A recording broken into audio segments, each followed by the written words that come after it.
بسم الله الرحمن الرحيم. اخواتي وحبايبي واصدقائي عشاق متابعين قناة جول كيبر، انا طبعا بعبر عن سعادتي الكبيرة جدا جدا ان انا بلتقيكم من جديد. معانا كم خبر قنبلة قنبلة قنبلة. خلال ساعات هيظهر محمد شريف وياسين مرعي في تدريبات النادي الاهلي، والثنائي هيبقى اول ظهور ليهم مع النادي الاهلي.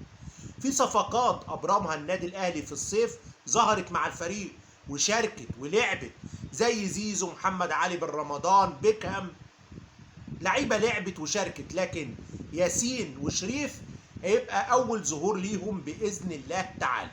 نادي الحزم السعودي بيقول لك رفعنا العرض المالي الخاص باحمد عبد القادر من 350 ألف دولار ل 600 ألف دولار.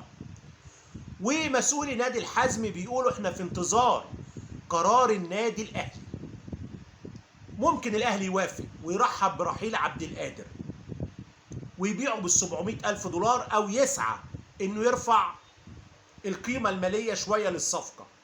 هنتابع ونشوف. عمرو السولية لاعب الاهلي السابق اصبح قريب جدا من الانتقال لسيراميكا، وفاجئنا الكابتن علي ماهر وقال ان عمرو السولية في حساباته وانه مرحب جدا جدا بوجوده، وانه اتكلم مع مسؤولي سيراميكا عشان السولية يرتدي قميص الفريق الموسم المقبل. وسام ابو علي خلال ساعات هيحضر للقاهرة، وطبعا هو في الدنمارك هيجي القاهرة، وكيله موجود في القاهرة، وعقد عدد من الجلسات مع الكابتن محمد يوسف ومع إدارة التعاقدات في النادي الأهلي. اللاعب هيجي هيقعد مع الكابتن محمد يوسف، هيعرض عليه رفع الراتب الشخصي بتاعه وانه يزود الراتب بتاعه ويمدد تعاقده. هنشوف قرار اللاعب هيكون ايه.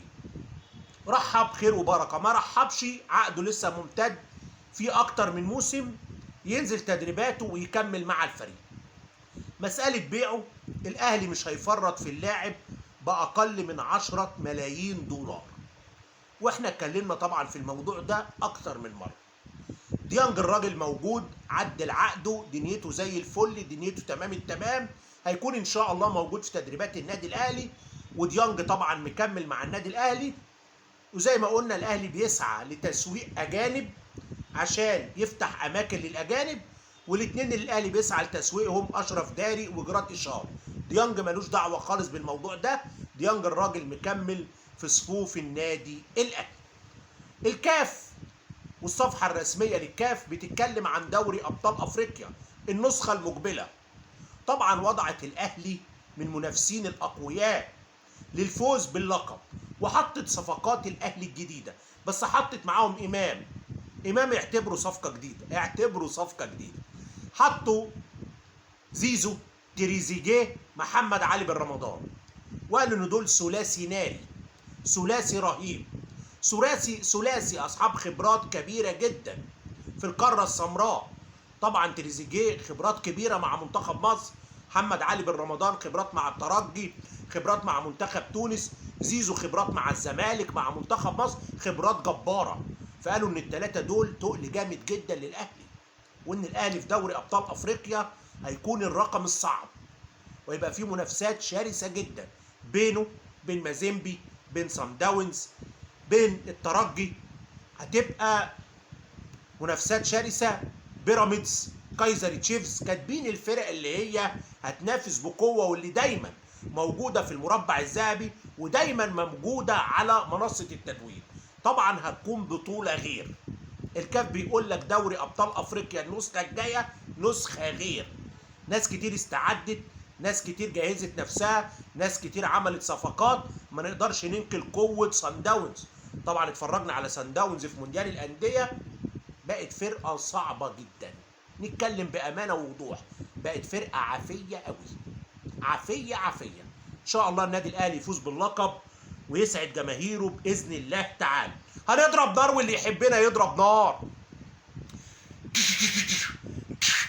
ضربنا نار ليه؟ معانا خبر ضرب نار، خبر قنبله القنبله. الحمد لله انفردنا بخبر اوجستو منصور، وانفردنا بالملف ده وجايبين تصريحات ضرب نار، تصريحات لنائب رئيس النادي، نادي أرجواني البرجواني، أرجواني البرجواني، كلم كلام خطير جدا عن مفاوضات الأهلي وعن دنيا كتيرة ورحيل اللاعب وأمور كتير جدا جدا. سانتياغو سوسا نائب رئيس نادي جوراني البرجواني، نائب رئيس النادي بيقول لك المفاوضات قوية جدا مع النادي الأهلي، لا ننكر اهتمام النادي الأهلي بضم أوجستو منصور، ولا ننكر أن هناك اتصالات جادة جدا بيننا وبين النادي الأهلي، ولكن الأهلي لم يلبي التوقعات من الناحية المالية. النادي الأهلي يا جماعة على لسان نائب رئيس نادي أرجواني البرجواني بيقول لك النادي الأهلي عرض 2 مليون دولار للحصول على خدمات اللاعب، والراجل اللي اسمه سانتياغو سوسا بيقول لك ان الرقم ده بعيد عن طلباتهم، وان هم بسبب رغبة اللاعب في ارتداء القميص الأحمر خفضوا طلباتهم المالية من 2 مليون 750 ألف دولار ل 2.5 مليون دولار. والراجل سانتياغو سوسا بيقول لك ان ده اخر رقم ممكن يقبله أرجواني البرجواني للتنازل عن أوجستو منصور. والراجل بيقول لك ان سعر اللاعب اعلى من كده بكتير، لكن اللاعب بسبب رغبته الكبيرة في الانتقال للنادي الأهلي كان فيه تسهيلات، ولكن اللاعب جاله عرض من أحد أندية المكسيك من فترة، وكان النادي المكسيكي هيلبي الطلبات المالية لنادي أرجواني البرجواني، لكن اللاعب ما رحبش بالرحيل للدوري المكسيكي، فبالتالي تم رفض العرض. قال لك لكن هو الآن مرحب باللعب في الدوري المصري، لكن لسه الاتفاق المالي، ده نائب رئيس النادي بيعلنها علنا وصريحة، مفاوضات قوية، كلام كبير، الأهلي قال كذا واحنا طلباتنا كذا وخفضنا عشان رغبة اللاعب. هنتابع ونشوف صفقة أوجستو منصور هيقيد كمصري كلاعب محلي، لأنه بلديات وسام أبو علي ولاعب شديد ولاعب جامد قوي، بيلي ميكر بيلعب في مركز 10. نادي بتروجيت كان صريح وواضح، قال لك بلغنا النادي الأهلي برفضنا التنازل عن خدمات حامد حمدان، والنادي الأهلي احترم رغبتنا. الزمالك بيزن وعايز يجيب حامد حمدان بالعافية، بتروجيت بيقول لك بلغناهم ان احنا مش هنبيع الواد، بلغناهم مش هنتنازل عنه، لكن عمالين يتصلوا وعمالين يلحوا وعمالين يلعبوا في دماغ اللاعب عشان يضغط علينا. كان عندنا عرض قوي جدا من الاهلي ورفضناه. ده كلام نادي بتروجيت، وبيقول لك بتروجيت زي ما قال لك اللعيب مكمل مع النادي. هنتابع ونشوف. عبد القادر متصور صور عبر حساباته عبر السوشيال ميديا وهو في الجيم، جايب كوزين حديد كده بيشيلهم كده، كوزين حديد يا دوبك، كوزين حديد وبار فاضي كده وبيعمل كده في الجيم، يعني بيستعد للموسم الجديد. مشكلة عبد القادر مفيش عضلات عندك هنا خالص، مش أي عضلات خالص. معرفش عبد القادر بيشيل إيه بس. كوزين سمنة تعبانين خالص. كوزين سمنة عصاية غلية وعمال يعمل كده ومتصور. يا عبد القادر اللي أنت بتعمله ده، وأنت لما تعمل كده يعني هتمشي من الأهلي ولا إيه؟ مش فاهم. هتخوف محمد يوسف بكوزين السمنة اللي أنت جايبه وعصايه الغليه اللي انت جايبها دي يا عبد القادر؟ دي صوره تصورها برضه يا راجل، دي صوره. عندنا بقى يا جماعه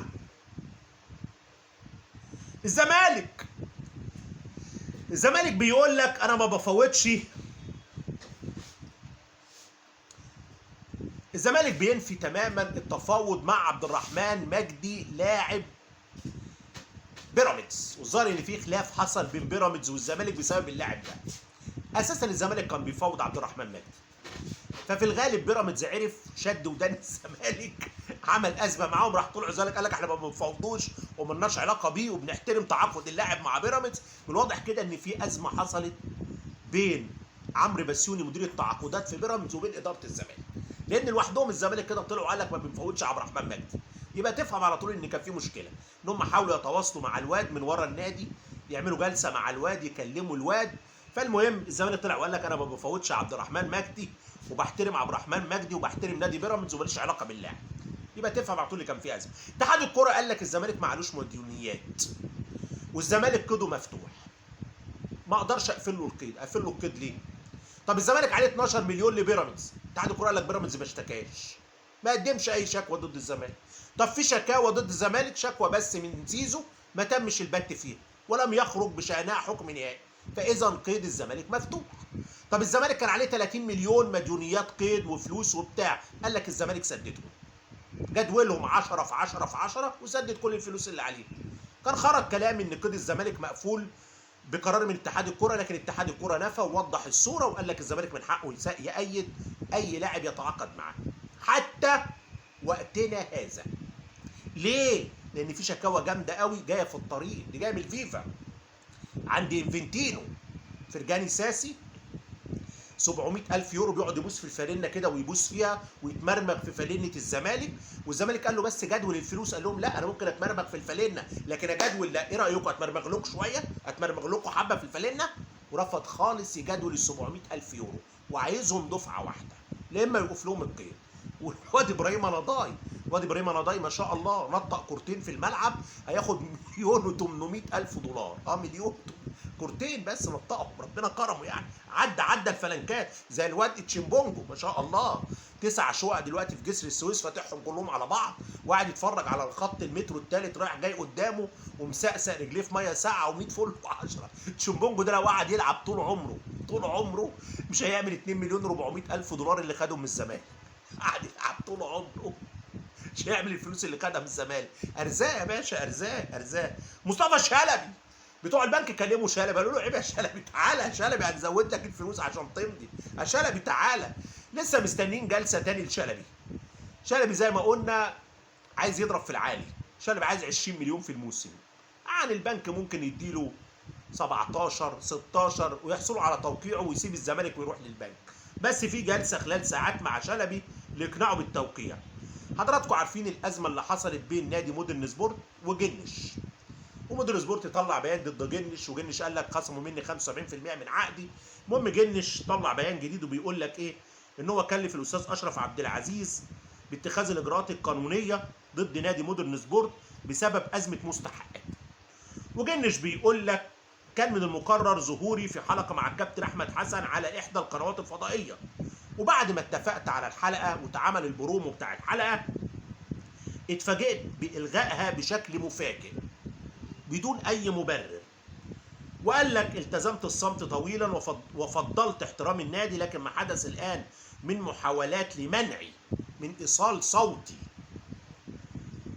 صوتي واخفاء الحقيقه لن يمر مرور الكرام. لن اقبل ان يمارس ضدي هذا النوع من القمع. انت مكبرها قوي يا جنش. وقال لك ساتخذ كل الاجراءات المشروعه والقانونيه والاعلاميه للدفاع عن حقي وكراماتي. وبعد كده جنش وجه شغل الكابتن احمد حسن وقال لك في دعوه قضائيه هيرفعها الاستاذ اشرف عبد العزيز عشان ياخد حقوقه ومستحقاته من مودرن سبورت. الحقيقه مودرن سبورت بيبرم صفقه ممتازه، صفقه ممتازه، برافو على مودرن سبورت. محمود ممدوح لاعب كويس جدا جدا، وانا اتفرجت على اللاعب ده في الملعب كذا تمرينه، لاعب ممتاز. مودرن سبورت بيخلصه من الحرس، هيبقى مهاجم فعلا ممتاز. والزمالك معرفش ازاي ساب محمود ممدوح وراح جاب عمرو ناصر. بصراحه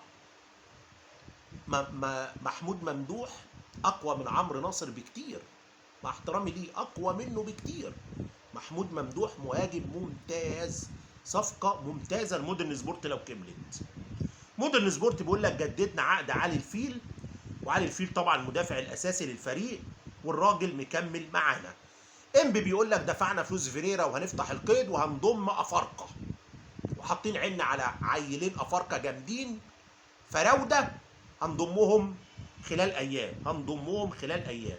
احمد ياسين لاعب البنك هينتقل لبتروجيت، واحمد ياسين كان البنك طلعه اعاره للمحله، محله كانوا عايزينه تاني لكن بتروجيت جادين فالبنك هيبيعه بيع نهائي لبتروجيت. الزمالك بيقول لك انا هدفع الفلوس اللي عليا في صفقه احمد الجيفالي، والزمالك عليه 325 الف دولار. الزمالك بيقول لك انا هدفع الفلوس دي وفاوض فريق الاتحاد المنستيري التونسي عشان ياخد محمود غربال الظهير الايمن. الزمالك بيقول لك انا عايز اخد اللاعب ده وهديهم فلوسهم اللي متاخره. هل هيوافق الاتحاد المانستيرلي؟ هنشوف. احمد الشناوي حارس بيراميدز كان تعرض للاصابه خلال مشاركته في نهائي كاس مصر امام الزمالك، كان جاله مزق في العضله الاماميه. الشناوي الراجل فاضل له 10 ايام ويتعافى ويعود ويشارك في تدريبات بيراميدز استعدادا طبعا للموسم الجديد. بيراميدز حتى الان ما دعمش مركز حراسه المرمى، وداخل في مفاوضات قويه مع جاد ومع المصري، لكن الصفقه كل شويه تعصلك وكل شويه ما تمشيش، وفي كل شويه حاجات تطلع وتعطلها. فهنتابع هل بيراميدز هيخلص موضوع جاد ويدعم بيه مركز حراسه المرمى، ولا هيضطر يجيب حارس تاني. دنيته هتبقى صعبه، ممكن في الاخر يرضخ ويعمل صفقه تبادليه مع الزمالك عشان ياخد محمد صبحي. بس هنتابع ونشوف، هنتابع ونشوف. الاهلي قال لك انا اغلقت ملف التفاوض مع مصطفى محمد من بدري جدا، وانا قلت لحضراتكم رئيس نادي نانت طلع واتكلم وقال لك العروض اللي عنده لمصطفى محمد، وقال لك هو عايز يبيعه ليه؟ عشان الراتب بتاعه غالي. النادي الاهلي قال لك اغلقت ملف التفاوض مع مصطفى محمد منذ فتره طويله، خاصه عندما اخبرنا اللاعب بانه يملك عروض من اوروبا ويريد ان يستمر في رحله الاحتراف. والنادي الاهلي قال دلوقتي ان هو منفتح على عدد من المهاجمين الاجانب، كلام واضح ومحدد. الان الاهلي منفتح على عدد من المهاجمين الاجانب، ويسعى الاهلي لابرام صفقه قويه لتدعيم خط الهجوم، كلام واضح ومحدد. احنا بنفاوض ناس اجانب جامدين، هنخلص صفقه لتدعيم خط الهجوم. مصطفى محمد قفلناه من بدري، قفلناه من بدري. طبعا من الناس اللي احنا عارفينها اتنين اللي بيفوضوا من الاهلي: كيفن كارلوس لاعب بازل السويسري، وانفردنا بحاجات كتير جدا تخصه، وكيل اللاعب طلع واتكلم، ومامادو كوانيتيه مهاجم بوركينا فازو اللي بيلعب في الرياض السعودي، واللي رد قال لك احنا مرحبين بانتقاله للاهلي. هم دول الاثنين اللي احنا عندنا معلومات عنهم. ممكن يكون في حد ثالث، وارد يكون في حد ثالث، والاهلي مكرتن ومكتم، وارد بصوره كبيره. بس وكيل جيفن كارلوس قال لك ان في ناس هتيجي سويسرا من الاهلي عشان تخلص اللاعب من بازل. الاسبوع الجاي هنتابع ونشوف. ميلود حمدي المدير الفني للنادي الاسماعيلي بيقول لك حذر اللعيبه ان هم يتدربوا خارج النادي او مع مدرب خاص. مساله يتدربوا خارج النادي دول من حقهم يحذرهم، لكن مع مدرب خاص ما تسيبهم، سيبهم يعلي نفسهم، سيبهم يطوروا مستواهم. انت المستفيد، اللعيب لما مستواه يعلى انت اللي هتستفيد، ويقدر يقدم لك اللي انت عايزه في الملعب. النادي الاهلي رد على نادي الاخدود بشان امام عاشور، رد رسمي. الاخدود تقدم بعرض رسمي ب7 مليون دولار للحصول على خدمات امام عاشور. النادي الاهلي بعد التحيه والتجميل والشكر والموده بين الناديين والعلاقه الطيبه التي تجمعنا بنادي الاخدود، نعتذر كل الاعتذار عن مساله الاستغناء عن لاعبنا امام عاشور، حيث ان المدير الفني خوسيه ريبيرو يتمسك ببقاء واستمرار اللاعب معه الموسم المقبل. رد رسمي من الاهلي على نادي الاخدود السعودي، لان العلاقه طيبه جدا بين الاخدود وبين النادي الاهلي، وعلاقه الاهلي مع الانديه العربيه كلها جيده، والاهلي بيحافظ على العلاقه دي. الناس بعتوا رسمي، الاهلي رد عليهم رسمي: بنعتذر عشان نقدر نسيب اللاعب عشان المدير الفني عايزه معاه الموسم الجاي، وقلنا امام من الناس اللي مش هتتحرك من مكانها، لا امام لا مروان لا ياسر لا طاهر لا زيزو، في لعيبه كده مش هتتحرك من مكانها مهما كانت الاغراءات او مهما كانت العروض، وعليهم كمان مصطفى شوبير. صفقه تبادليه بالاتحاد السكندري وسيراميكا. سيراميكا ضم محمد مغربي المساك. محمد مغربي مستواه اتطور قوي، اهلي كان اعاره لسموحه، لعب موسم واتنين، وكان المهندس فرج عامر رئيس نادي سموحه مقتنع جدا جدا بيه، والحقيقه مغربي مستواه اتطور قوي. بعد كده لعب في الاتحاد، ودلوقتي راح سيراميكا في صفقه تبادليه، والاتحاد ضم كناريا ومحمد توني من صفوف سيراميكا. المصري بيفاوض مدافع شباب بلوزداد يوسف العوافي، ده راجل جزائري، لعيب جيد، لعيب كويس. المصري بيفاوضه، بيتكلم معاه، وعنده رغبه في ضمه، واللعيب فري، عقده انتهى مع النادي بتاعه. اتحاد الكره بيقول لك السوبر المحلي زي ما هو: اهلي، زمالك، سيراميكا، بيراميدز. دول الاربعه اللي هيشاركوا في السوبر المحلي. السوبر امتى؟ في شهر نوفمبر. هيتلعب فين؟ قال لك في الامارات. في الامارات. في عروض تاني قال لك في عرض من الكويت، لكن الامارات هي اللي هتنظم البطوله. بعد ما كان حصل اعتذار، حصل اتصالات بين اتحاد الكوره ومجلس ابو ظبي الرياضي، والدنيا اتصفت والدنيا بقت تمام والدنيا بقت 100 فل و10. في شهر 11 السوبر المصري في الامارات بالاربع فرق اللي قلنا عليهم. ريبيرو خلال ساعات هيركب الطياره ويجي على القاهره. اول ما يجي يعقد جلسه مع الكابتن محمود الخطيب، مناقشه الصفقات، مناقشه الناس اللي هترحل. وبعد كده الراجل هيعمل فتره اعداده، هيتدرب شويه في مصر ويركب الطياره ويشد على تونس عشان يعمل هناك معسكر ويخوض 3 مباريات وديه استعدادا طبعا لانطلاق الموسم الجديد. الزمالك بيسعى بكل قوه لصرف مقدمات العقود بتاعه اللعيبه بتاعه الموسم الجديد. في مشكله في الزمالك عنده مستحقات متاخره وعنده عقود جديده، فمطلوب رقم مالي كبير وعايز يجيب صفقات. الدنيا صعبه، الدنيا صعبه جامده في الزمالك، لكن في مساعي جامده من جون ادوارد المدير الرياضي بحل المشكله دي وارضاء اللعيبه وصرف جزء من مستحقاتهم خلال الفتره الجايه.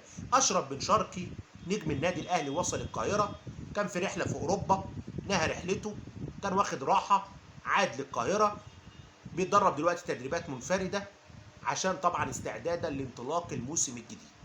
بن شرقي حل سحري للعب في مركز صانع الالعاب لحد صفقه اوجوستو منصور ما يتم حسمها.